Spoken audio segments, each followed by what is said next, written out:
Hey guys, and welcome back to the last video for the Roblox scripting tutorial series.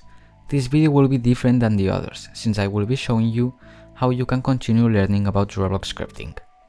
First of all, I recommend you familiarize yourself with Roblox documentation, since I believe it is the first thing you should ever do.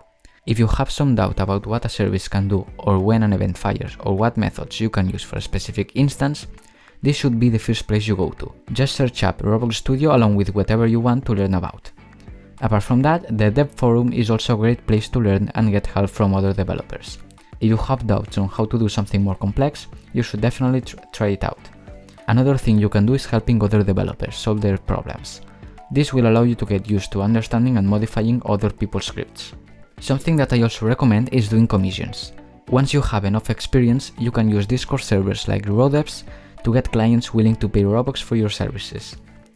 However, the most important thing you need to do to keep learning is to get out of your comfort zone, and this applies to anything in life. If you are always scripting the same things, you will never learn. For example, I struggle a lot with physics-related programming, such as C-frame angles and welding. That is why I try to develop systems other games have as an attempt to keep learning. If you find it too hard, try to find some YouTube tutorials that explains what you're finding hard. If that does not help you, try going with something easier. Anyways, I have loved doing this series and hopefully there's been improvement in your scripting skills.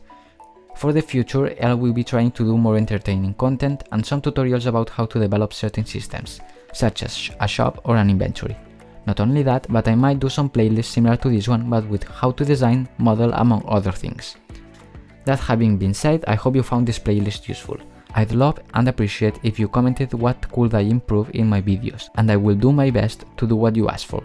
Not only that, but if you would like me to do some video about something in specific, feel free to ask me. Bye!